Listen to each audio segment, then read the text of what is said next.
నమస్తే, నేను మీ Sampath Kumar. Welcome to E6 TV.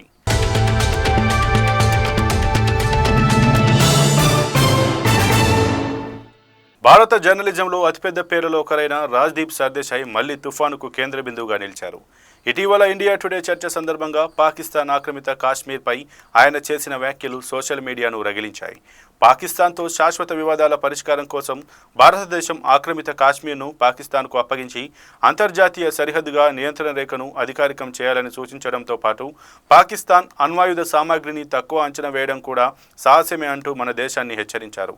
ప్రస్తుతం ఇదే అంశంపై తీవ్ర ఆగ్రహం వ్యక్తమవుతోంది. కీలక అంశాలను చేపట్టకుండా శాశ్వత పరిష్కారం సాధ్యం కాదు. ఆ విధంగా చేయాలంటే ఒక వంక ఉగ్రవాదం గురించి మాట్లాడుతూ మరో వంక జమ్మూ కాశ్మీర్లోని అంతర్గత అంశాలు చూడాలి. అందుకు రెండు మార్గాలు ఉన్నాయి. నియంత్రణ రేఖను అంతర్జాతీయ సరిహద్దుగా గుర్తించాలి. నా దృష్టిలో అది సాధ్యమయ్యే పరిష్కారం.